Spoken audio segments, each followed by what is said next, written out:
everyone. So today on Mixed Media Monday, if anybody had read my earlier post, my suggestion for the day, we were going to do a Mod Podge review. However, that fell by the wayside when I realized that I left all my product at home. So that's cool. Anyway, just thinking on my feet here, something that might be interesting to some of you. I've had some more questions about image transfers and stuff like that. Hi, Emmy. So what I'm going to do today is I'm just going to paint away and sorry, I'm looking for something. I'm just going to paint away and talk to you guys as I paint. It'll be more like our old days of Open Studio, where I talk and paint, and if you have questions, you just fire them at me, and otherwise, let's just have a good time. I need to get a palette. I'll be right back.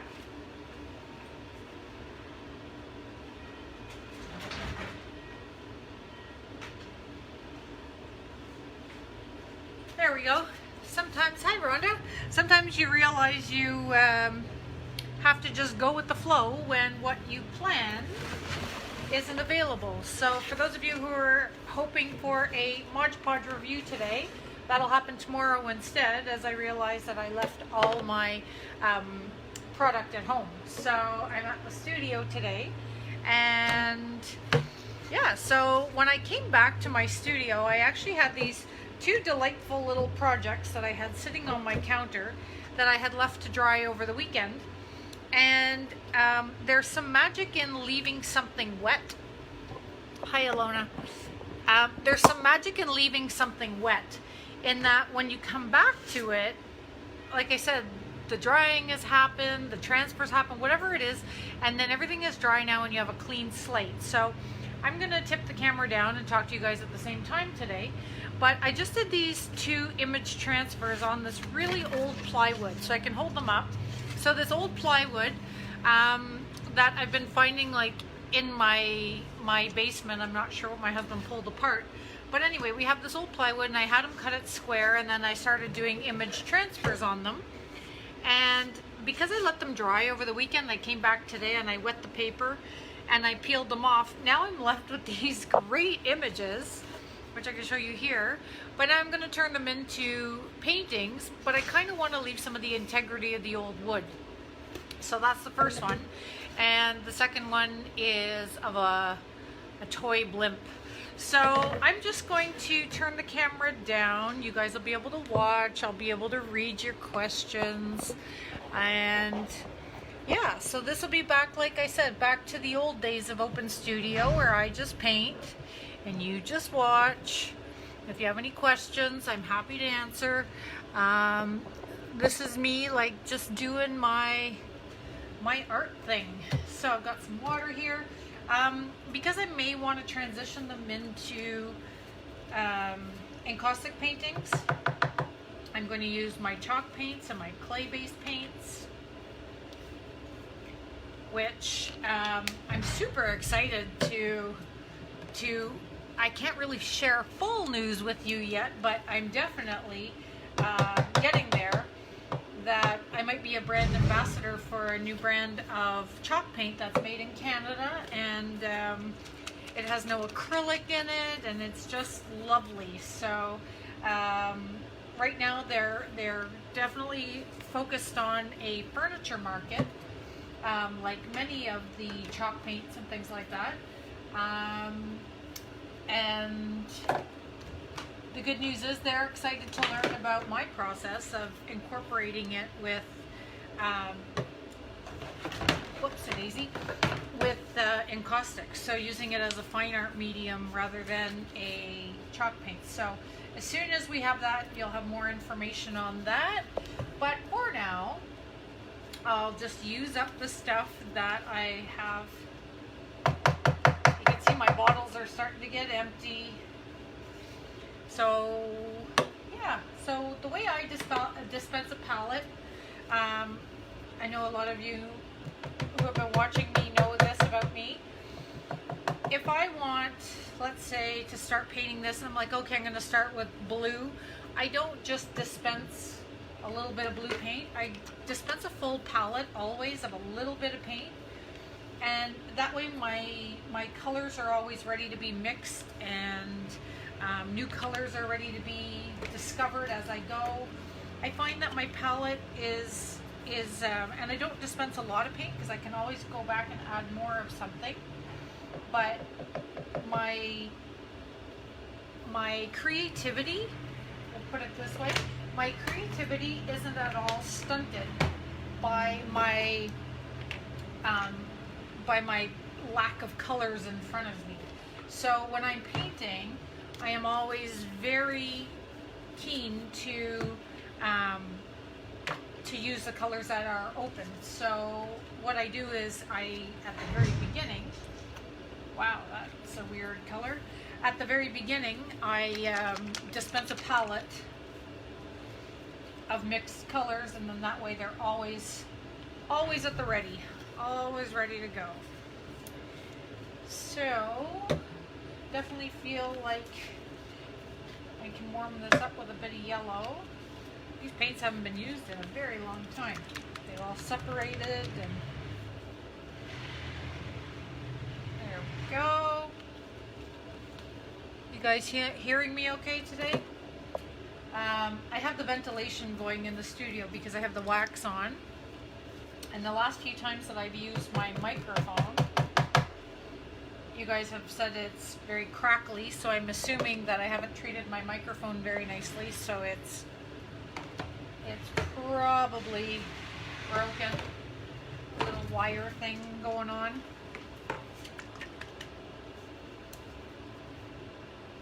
Alright. You can see for what I'm about to do, I dispense a lot of paint. Like I said, I really do like a mixed palette, and I like variety when I'm painting. And even if like that's going to be yellow, it's going to have a variety of colors, because I always feel that way whenever I'm painting, it's always available, and the right color is available to me, and I can mix, and I can see what color will come of things. Let me take that yellow off. Yeah, so that's really nothing new if you guys were watching Open Studio from the beginning. This is something that you would see I always do. Alright, last color. I think then I'm going to be good to go. So a little bit of green. This is a horrendous green, but it's really beautiful when it's mixed with other colors. So let's see if there's anything left in here. This will officially be my last color, but this feels pretty empty. It does feel pretty empty. Alright, so for those of you just joining us, I apologize for not having my ducks in a row with having I made the announcement that I was going to do a Mod Podge review this morning of new Mod Podge products, which I'm super excited to demo and to try. However, I had a bit of a setback because I forgot them all at home. So between the studio, the house, and the let me flip this up so I can answer a question. I found some old wood pieces and wanted to do something fantastic. Fantastic. That's what Open Studio was based on, right? It was created for. It was created for a pandemic audience of use what we have. We can't go into stores. We can't shop. That sort of thing. I'm going to raise this up so you guys can get a better view from up top.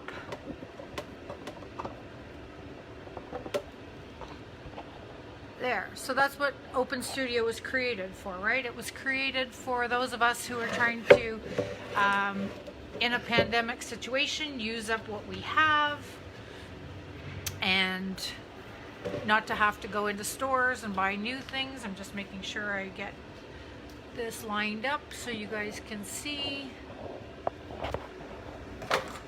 Whoops. I have to plug that back in. Pardon the fiddling here, guys. I'm just going to try to make sure that you guys have a pretty good view, because I'm just going to talk and paint at the same time. There we go. Okay, so last bit of fiddling. All right, so now let's see if I have white. Look, I'm scraping the bottom of the barrel. Yeah, there's a little bit of white in there. That's good. Okay, so I'm painting just on top of wood. I have no plan, no idea. What I have done is I did a transfer over the weekend on this plywood. The plywood was pretty rough, so I sanded it first. And the reason I did that is because I wanted to have a consistency in the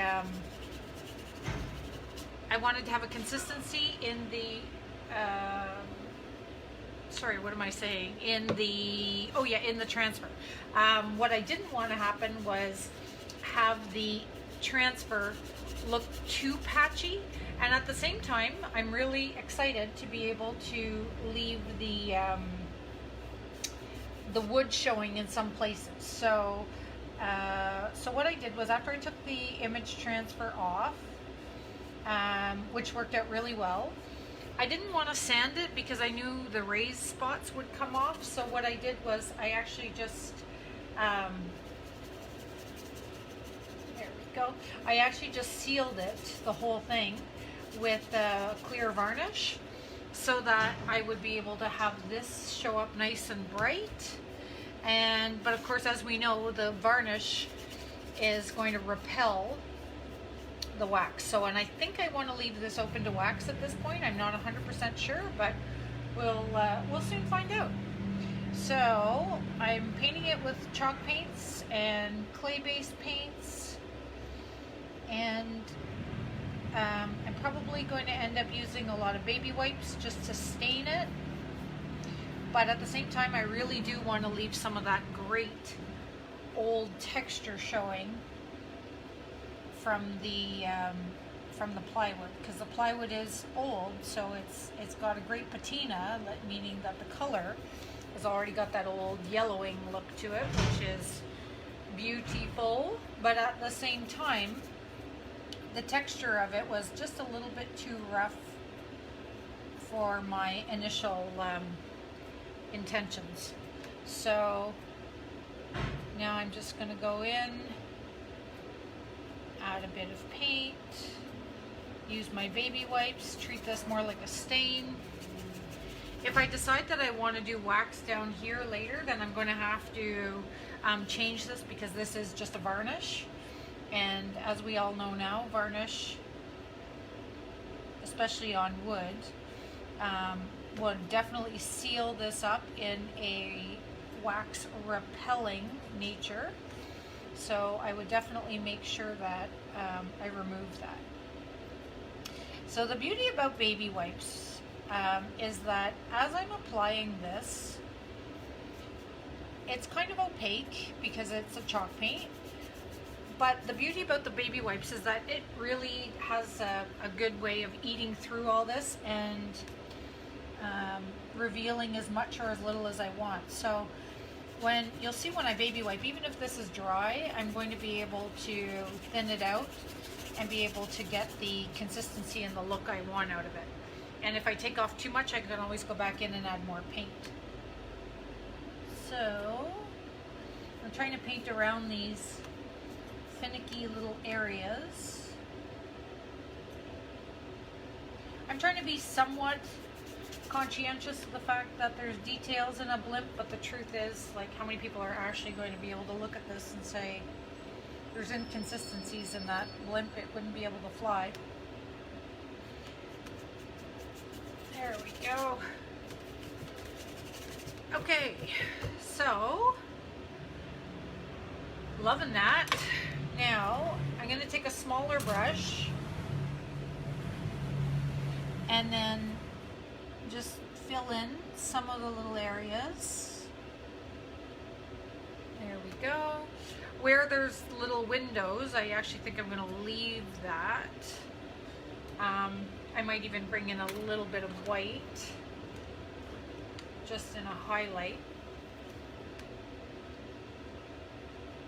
in the window.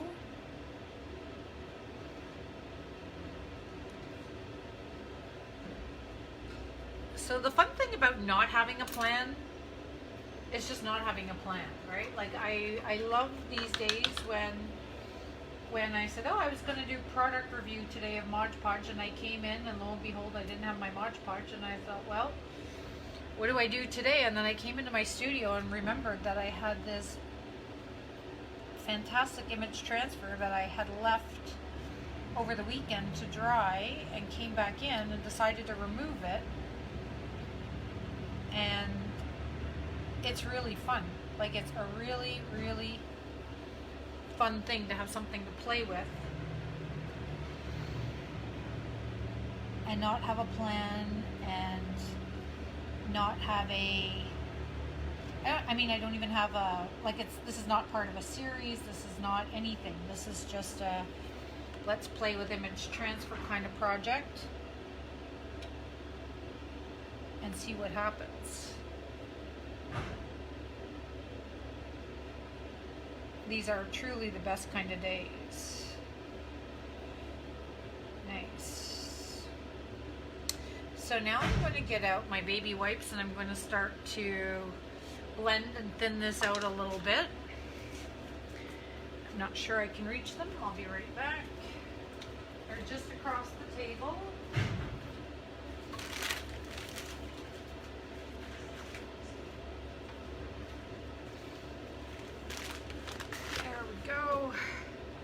So I'm going to start at the bottom, and I'm going to try and lightly sort of blend my way up. I don't mind seeing brush strokes and patchy areas because it's actually all lending to the kind of old nature of this plywood. So I'm not going to mind this at all. There might be situations where you want a crisper look, and if that's the case, I would recommend using wood panels for your transfers rather than like old plywood and stuff like that, because no matter what you do, the texture is always going to come through, and that may or may not be desirable depending on the look you're going for. So if you are looking for something smooth and crisp and clean and that sort of thing, I always recommend doing your transfers on newer wood, sanded wood. There we go.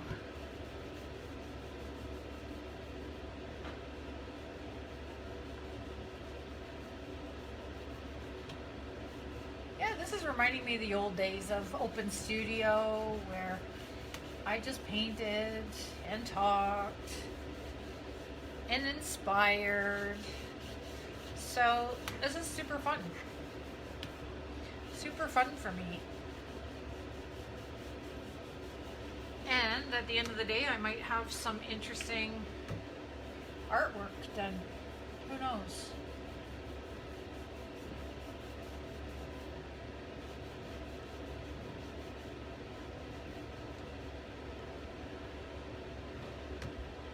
Love it. It looks really sanded back, you know, it looks like I've really spent a lot of time to distress and age this wood, and I'm really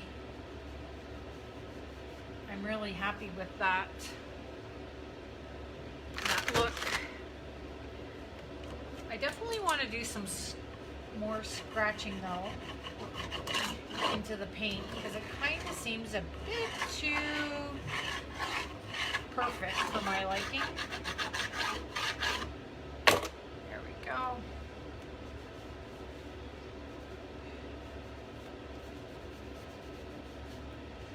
So I'm going to let that one sit, and I'll work on the other one for a moment. See if inspiration hits, because maybe I'll decide to do, bring a bit of that blue back in a dry brush. Remember I told you baby wipes can be highly corrosive. So I think I took off a little too much there. That's okay, because I can easily put it back.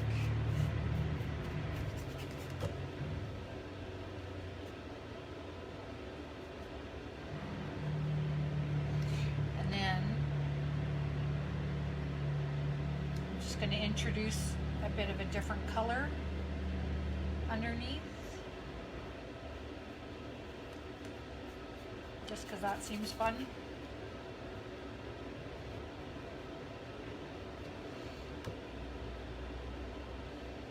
I think I just said I was going to leave this alone, but here I am, not leaving it alone. Okay.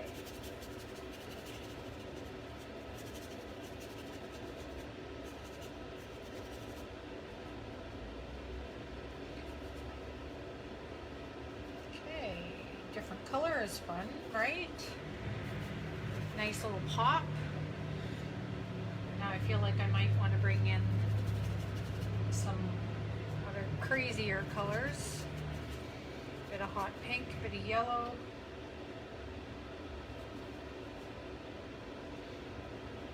I'm going to baby wipe this all down and blend it out. But it is kind of fun to have a bit of different color going through there. Okay. Now down here, I think I'm going to come up with white. We'll see. We'll try it, and if it doesn't look good, then I can always start over, right? I am like scraping the bottom of the barrel here of white, so that may not even be a possibility.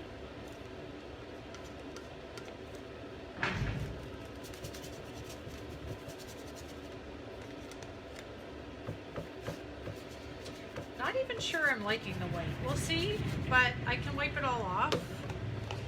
But it looks a little unbalanced, and I'll tell you why it looks unbalanced, or maybe you guys could tell me why it looks unbalanced so far. I'll help you out with this one. So it looks a little unbalanced because your eye always starts and stops at the area of, or the greatest area of high and low concentration of value, right? So my highs and my lows and my darks and my lights. So up here is clearly where all my light is right now. So, and then now I've got this mid-tone, and then it fades to a light. So I have to put something dark down here in order to get your eye to bounce through. So some kind of a line is definitely going to be necessary. And I think I'm going to tone down now some of this new color that I introduced. And then hang on to your hats. I'm going to show you walnut ink in its finest, because this is the kind of project when I want a bit of a vintage look, and I'm trying to balance out my vintage, because what I've got in the background is this old plywood, right? So it's already vintage, and now what I want to do is I want to make the paint part not look so new. So I'm already doing that by distressing the paint with the baby wipes, but then I'm going to really make the two come together nicely with the walnut ink. So I think this is one of those ideal situations for walnut ink. I'm having the hardest time around this one funny area to balance out the colors where it feels good to me. So maybe I'll try yellow and not blue. And when I say I have a hard time, it's not like, you know, like this is a real problem in the world. I just mean the more I try to make the yellow or the blue happen around the bottom of this, it just does not want to work. So I'll let yellow sit there and see how it feels. Put a bit of yellow down here maybe.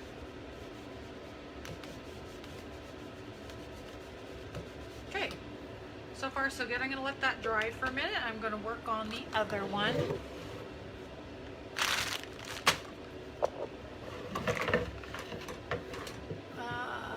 Make sure you guys can see. Yes, you can.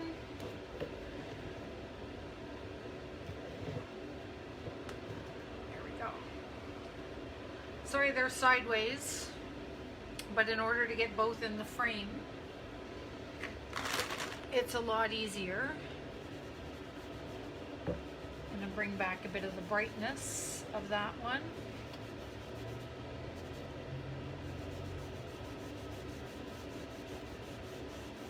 There we go. Oh, that looks great. So the texture really showed through in that one, in the when I removed the paint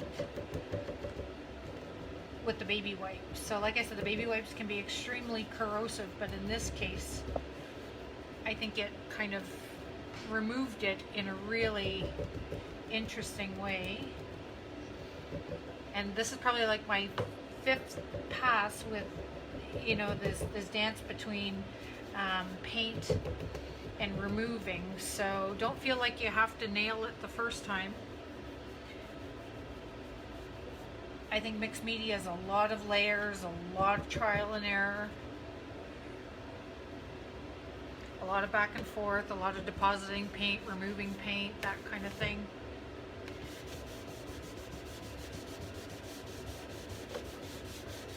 Brighten this up a bit down here. So the other good thing about adding a thin little layer of chalk paint and then wiping it back is that it makes it more accessible for the wax to stick to that. So I will of course transition any glossy areas, but we'll talk about that later. For now I want to work on these little sheep because these guys with their little sunglasses on are just so adorable.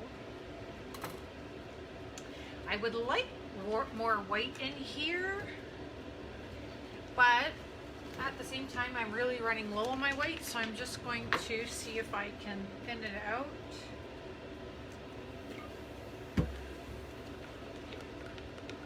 And maybe I'll end up getting a nice little wash of white going at the top.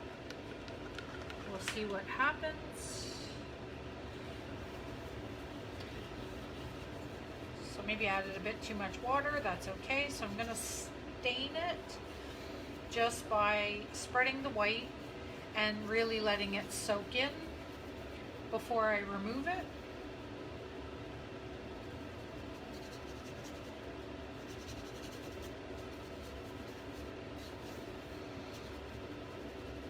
I probably will have to cave and buy some white soon, seeing as white is generally one of my favorite go-to paints for calming areas down and for even adding like this little bit of wash. So this little bit of wash in the white is so beneficial to the rest of my painting, because like I said, if I want to use wax on here, I have to add a little bit of toothiness to the varnished surface. And the varnish I used is water-based, and because the varnish is water-based, it will repel the wax. If not immediately, then definitely in the future. So I would want to make sure, in order to keep that stable, that I would transition it into a more stable surface. So, and I'm not going to remove that with a baby wipe because I'm going to take too much off, but you can see that the white is really sinking into the grooves of the of that painting really nicely. So I'm actually super happy about that. Now, because my white is so thin, whoops-a-daisy, because my white is so thin, I'm actually going to pick up another pastel-y color just to mix it in. Here I'm using a bit of green. That wasn't planned. It's like a blue-green. That's okay. I can just do a wash in the sky.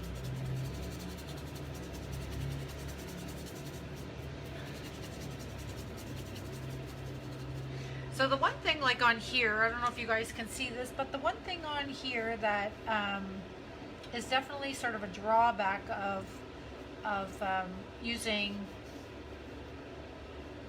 transfers is that because I wasn't prepared to do this was like a last minute thing before I left my studio the other day. I left the, or I just grabbed the first images I found, and I had images that weren't quite transfer ready, meaning that here the text is all backwards.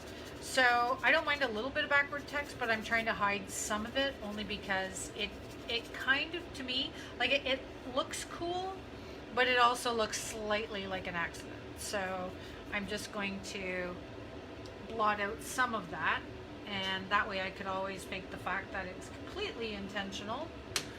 Okay, so I need some paper towel because I'm going to pick up that water.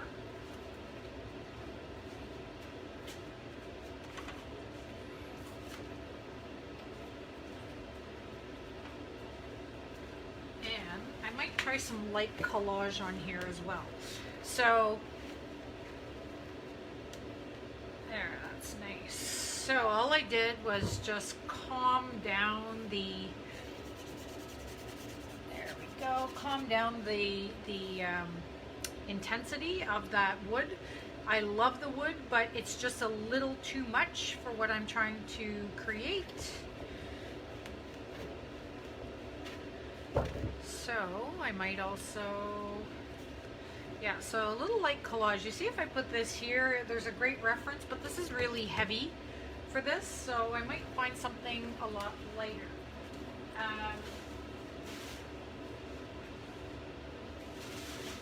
Let's see what I have.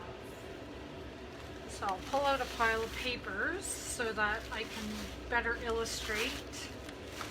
This feels really heavy because if I plunk this here, I feel like I have a lot more to do up here, whereas I could leave this painting quite simple. So I think something like that for this project might be a little heavy. Some text might actually work, but only parts of it. Like I wouldn't put the whole page up here because now I'm creating a whole mixed media painting. Ah, my rust paper. Now this is a good possibility. So let me show you how rust paper gives a really great relationship between the top and the bottom, or between the bottom and the top, depending on which way you look at it. I think I'm going to collage in some rust paper. So for those of you who joined us last week and made some rust paper, or 2 weeks ago and made some rust paper, oh, I tucked in some other rust paper. So when I was making my rust paper, I also tucked in some pages from a book. So that also, you can see, collages in and blends in really nicely. But for this, I'm just going to put in a bit of rust in the tissue. And so I'll get my collage glue. Just my wallpaper paste is all I need for this. And I'll just put it on the bottom.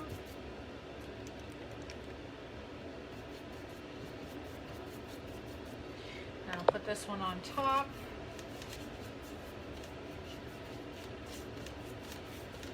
There we go.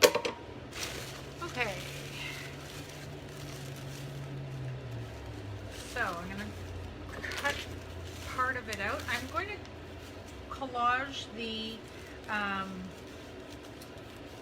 straight side to the bottom, or to my straight edge, and then I'll leave the rough part to the top. So I'll show you what that'll look like.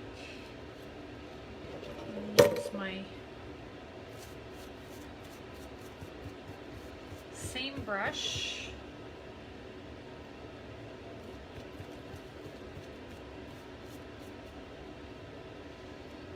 Overlap it here. And I'm going to pull this straight because I think that will look best. Apply a little bit to the bottom. This tissue kind of turned out like an onion skin, which is really a pretty color. But now there's a really nice relationship between the top and the bottom, and it's not taking away, but it's like matching a bit of the intensity I hope you guys can see that. Let's see. This one, I have a straight edge already, so what I'm going to do is I'm just going to tear. And I'll put that edge at the top.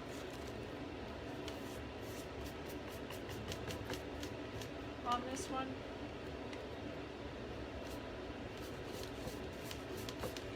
There's a really nice, really nice color balance going on here.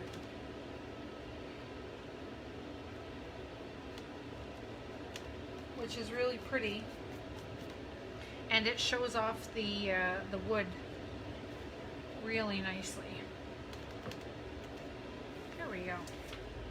Okay, so now I'm gonna deal with behind these sheep because, I don't know, there's a whole lot of weirdness going on. So I'm gonna pull out, as if sheep wearing glasses isn't weird enough, I'm going to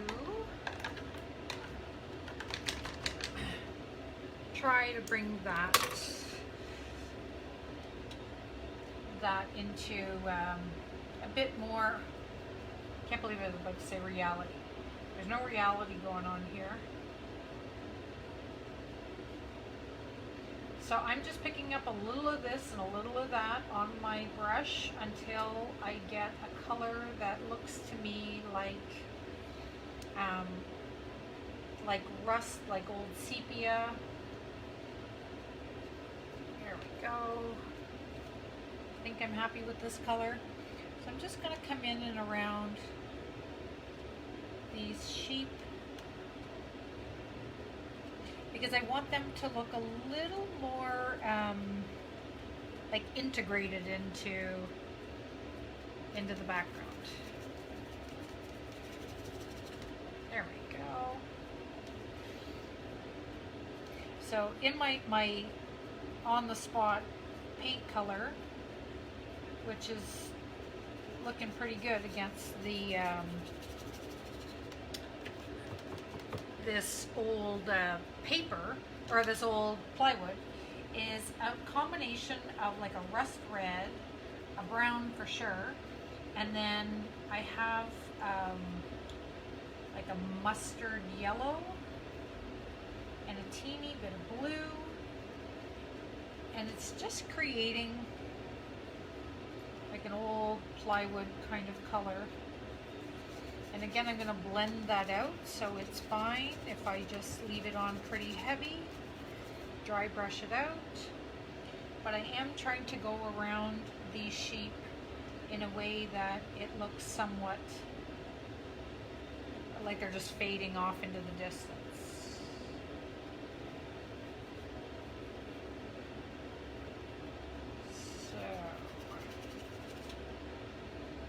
Now you can see them a little bit better. If you guys see that, they're a little more prominent, and I'm going to darken down here, and it's really going to give them a footing that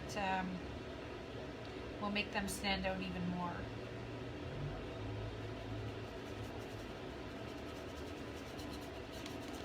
I also like that I've got them, you know, I've erased some to the point where it doesn't look like a straight line. There we go. They don't look like a straight line anymore. They've got a lot of, whoops, that's a mistake. Dragged my hand through a yellow color that shouldn't be on there. Okay, that's good. Now while that's drying a little bit, I'm going to bring in some darker color down here. I'll probably just start out with a bit of like a dark charcoal color.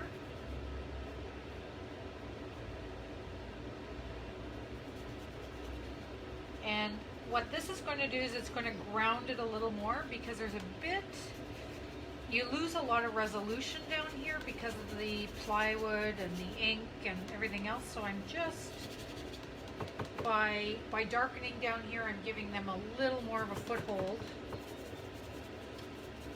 at the bottom. I'm going to let that dry as well. And then I might introduce just a bit of red. So this is that barn red, and I'm just going to leave it on top. And I think that with maybe a little bit of yellow, I know this is going to look gross, but when I baby wipe this off, these colors will have a great relationship to the plywood. So far so good.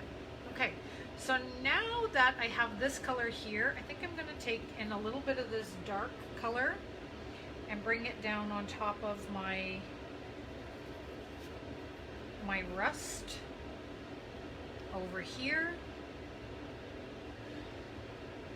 So I might try this as a stain first, and then if I don't like it as a stain, then I might actually just paint in a solid band, which might be nice, might not. Like I said, we'll see what happens. Okay, so I'm just going to maybe darken that up a little bit. This is a really nice charcoal gray.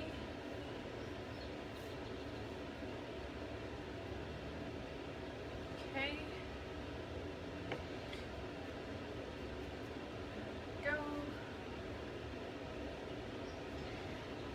So we'll let that sit for a second, and then we should probably introduce a bit of that darker stuff up here as well, because remember, we can't have all of the contrast down here. We need to make a little something going on up here. That I'm just going to stain the wood a little bit. I know it looks like I'm a wild painter here, but trust me, I'm just staining.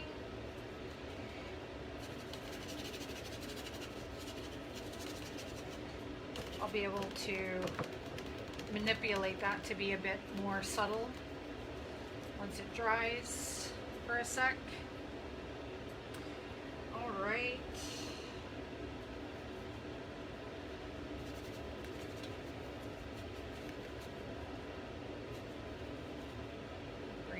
Dark through here. Remember I was saying before this one needed like a line to bring it down? I'll just start by staining first, and what I'm talking about when I'm saying staining, I'm just going to dry brush in some paint, let it dry, and then baby wipe it out and see if that does the trick. If not, then I'll need to increase that by actually adding some dark lines or something.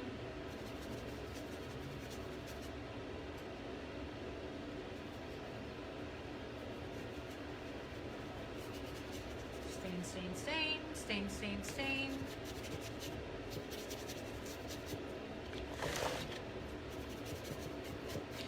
Okay, at the same time, you'll notice that I'm trying to keep the integrity of some of the wood.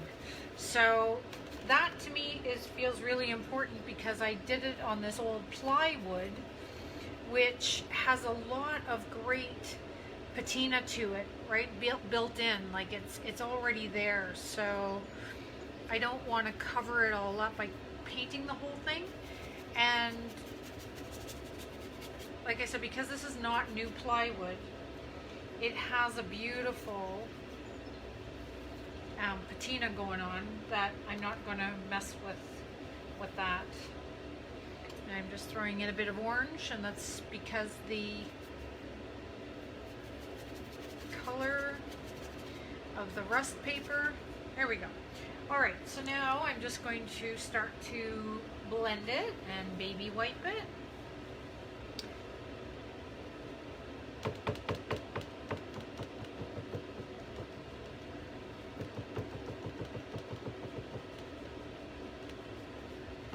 So anyone new to Open Studio, just joining us, a little bit of background here. When the world seemed to shut down a few months ago, I retreated to the studio and just started painting to make sense of what was going on, even though it was so new and there was no sense.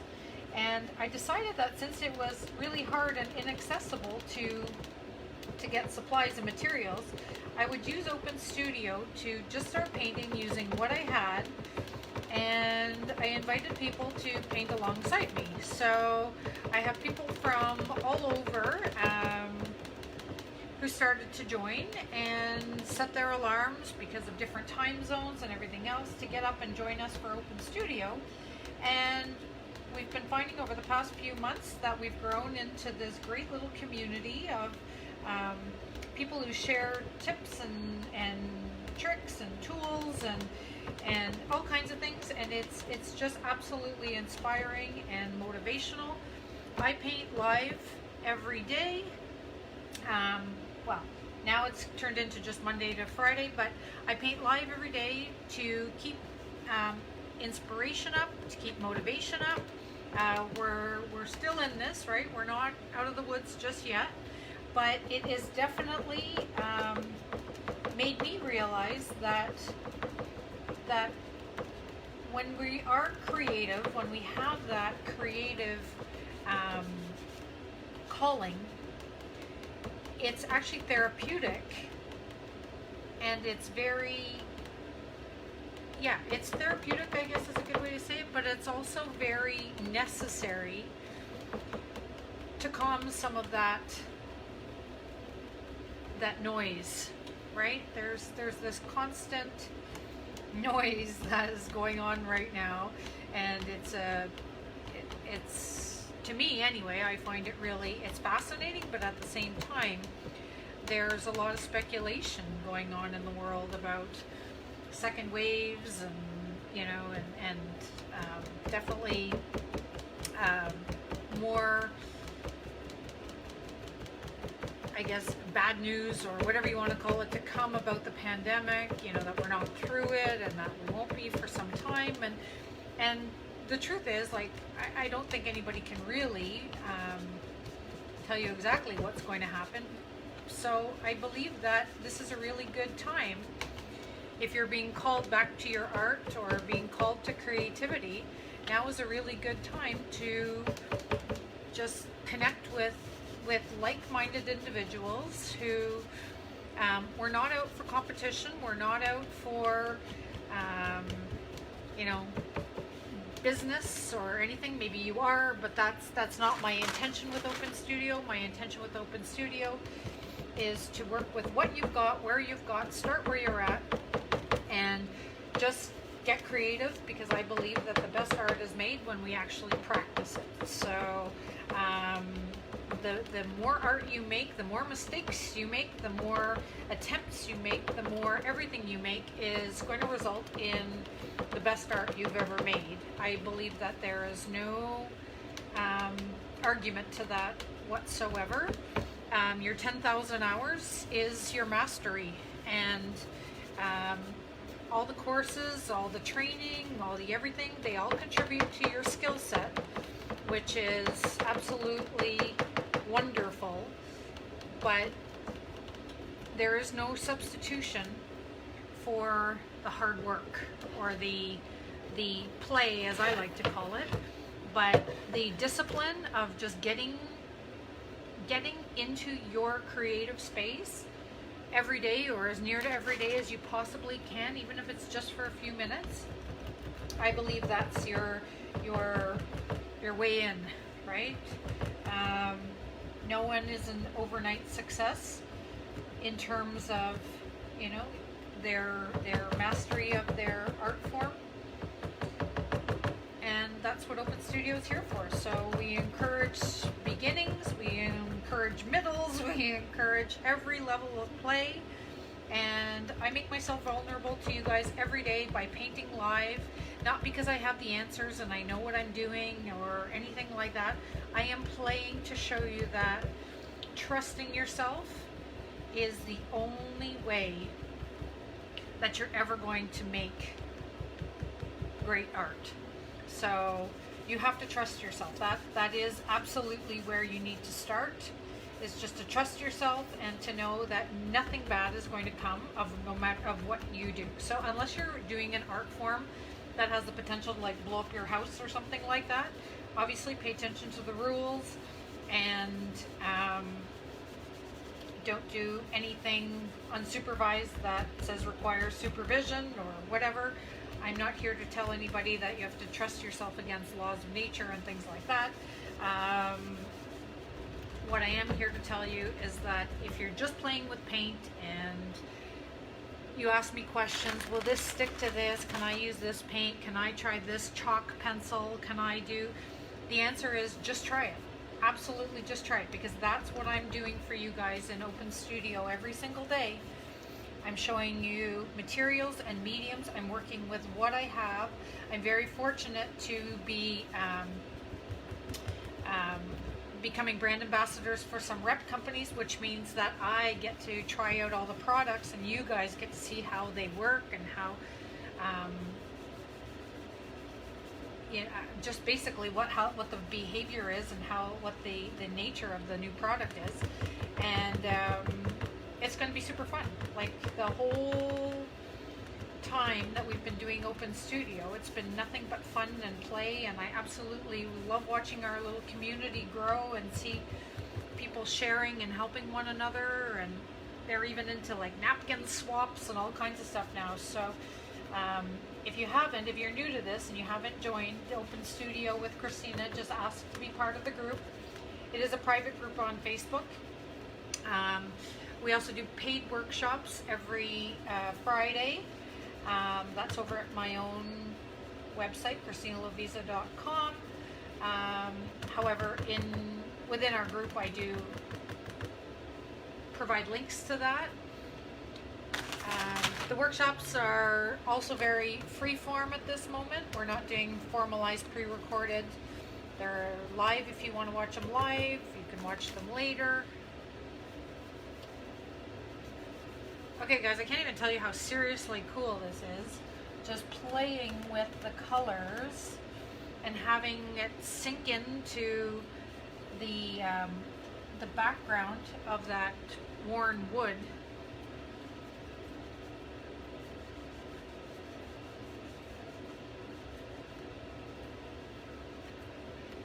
And now I'm getting it encaustic ready, which is really exciting to me, because I love how encaustic can really kind of smooth and give like a dreamy like quality to your paintings. And in this case, over the roughness of that old plywood, combined with the staining and the scratching and everything, I think it's going to really make this dreamy background just sing. So I'm loving the variations also in the different textures and things. The rust paper down here is really bringing your eye back and forth. That's fantastic. And start with where you're at, right? So I found this old plywood in the basement and thought, what could I do with it? Starts with a transfer, and here I am making a painting that I'm entirely excited about, or two paintings that I'm entirely excited about.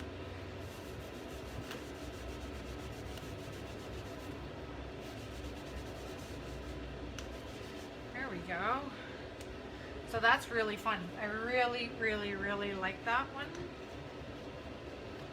And I'm going to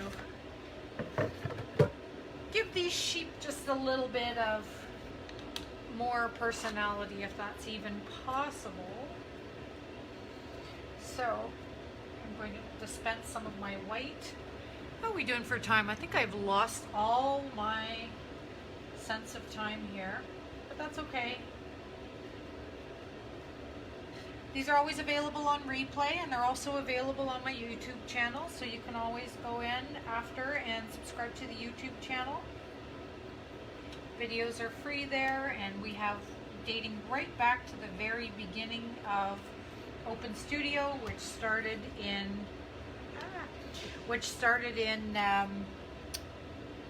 oh my gosh, when did it start? It started in March, like right at the beginning of lockdown, so mid-March.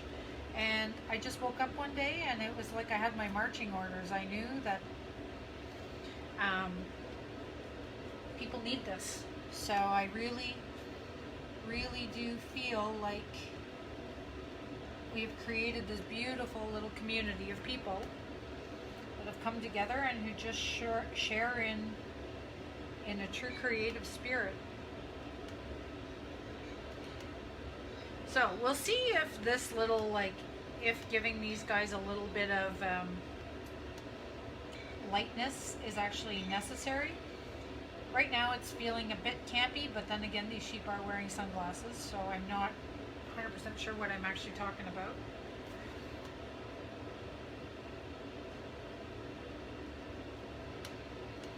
So, and I'm going to use my baby wipe and kind of soften it a little bit,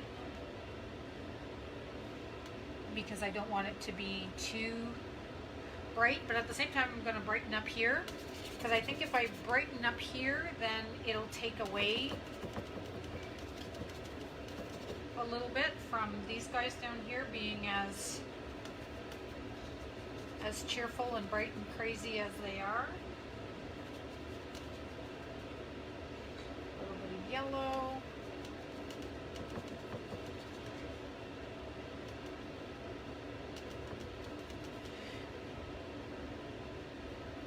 Gosh, this is a fun painting.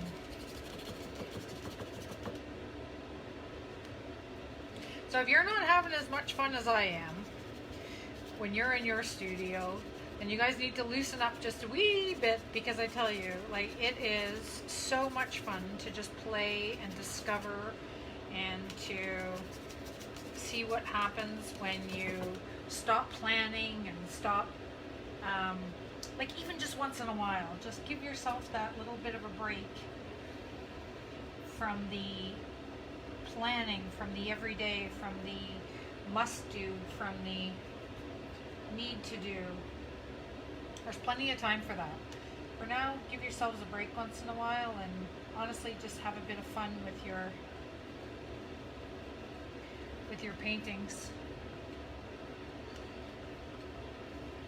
Gonna throw some green down here just because their feet look a little floaty. And then I think for more whimsy, I'm gonna grab something to make a few polka dots.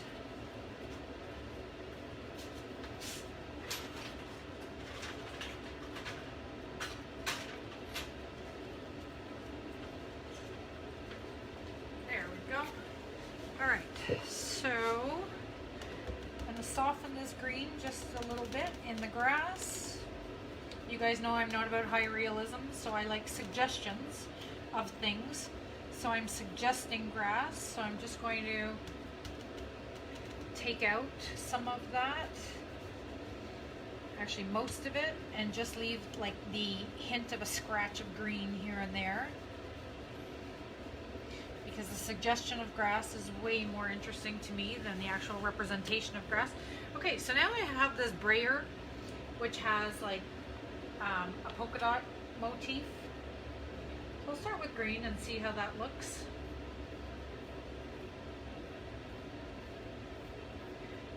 It might not be the right thing, but we can always change it. Right, that is the fun of playing. Okay.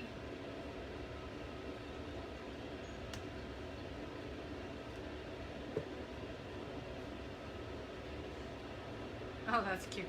So it's subtle and it's pretty, and it's making me feel like I want to do some over here. So I'm going to dispense a bit more of this gray color that I had going. And I think these paintings, by the time they're dry, they'll be ready for Wednesday. So every Wednesday, up until now, we've been doing Waxing Wednesday, so that's the day that I generally save for my encaustic days.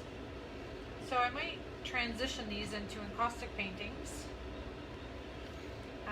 on Wednesday.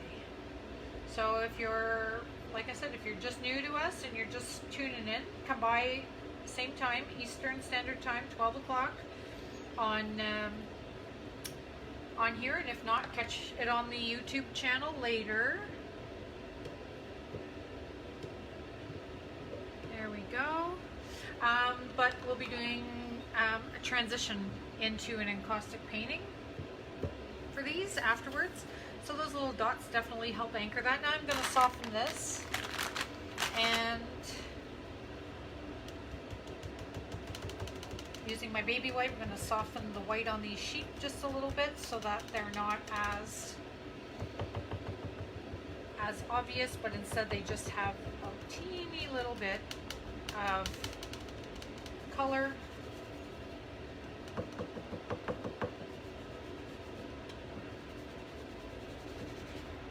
And I'm going to soften the color that I've just introduced in the background.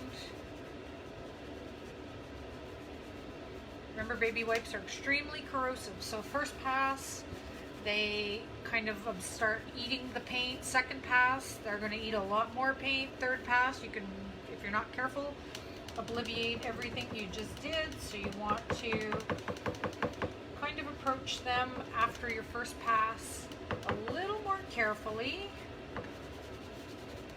What I'm really liking about it, it's that it's bringing me back to that plywood, right? Which I am playing up the fact that I have this old plywood base under here. So I'm not at all not liking it. Let's see what happens with these colors in the sky. Definitely brightens it up. Definitely brings your eye through instead of how dull it was.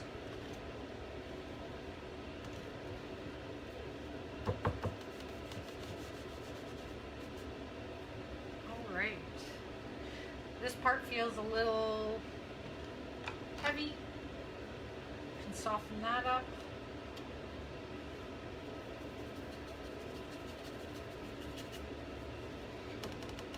I'll just do that immediately.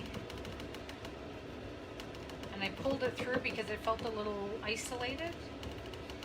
You see what I mean? It felt like it was kind of like in its own little world there.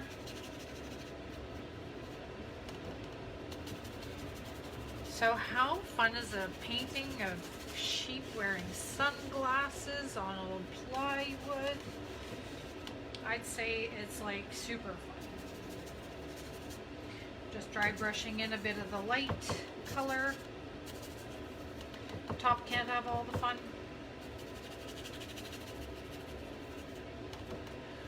Nice. Okay, so now this one still feels a little like these two things aren't connected. I definitely think I need a line or something between them. You guys see that? I've got like one area and one area. There's nothing joining them. So in this case, that's when I would probably add a line or some kind. I haven't decided entirely yet, so I'm going to leave it, but it, I think all the blending in the world is not going to change that necessarily. So add a bit of yellow in here. Yeah, I don't think it's going to change it enough for me. So what I'm going to do is I'm just going to add a line or two afterwards. Maybe in the wax might be a nice solution, right? And then just do a black patina or something. I haven't entirely decided, but I'm not committed to doing that just yet because it feels a little early. I just know that I definitely want to bring those two things together, and I don't have the solution, so I'm just going to wait on that one. Bring in a bit of color over here, that yellow. That looks nice. So I think that might be it for today. Like I said, I'll bring those two things together later. I'm also going to transition this into an encaustic painting. Thanks, Alona, that's really sweet. So I'm going to turn this up and change the camera. Stay with me for a second. I know it makes you a little seasick when I do stuff like that, but I'm going to say hi and bye, and I'm going to show you guys the paintings upright so you can actually see them a little bit better. So you can see the old plywood definitely comes through. The background has been completely manipulated now with the chalk paints, and the clay-based paints, so that even if it's in a thin wash, it's enough for the wax to stick to it. So I will, before I transition it on Wednesday, I will talk a little bit more about making sure that you are watching for the shiny areas before transitioning it into an encaustic painting. I'll show you the other one. So the other one, we've got, you know, the ground down there, and then we've got this blimp up here. So like I said, I feel like I need to join them a little bit, but I'm not 100% sure what I want to do. Thanks, Dulce. I'm not entirely sure what I want to do with them, but we will on Wednesday transition these into encaustic paintings. So thanks for watching, everybody, and if you take nothing away from today, just remember, use what you have, start where you're at, and just make some great art and just have fun, because like I said, if you're not having fun, then you're not participating really wholeheartedly in Open Studio, because this is not stressful. This is very fun. All right, guys, thanks. We'll see you on tomorrow at 12 o'clock Eastern Standard Time. Here we'll be doing product demos tomorrow. Okay, bye.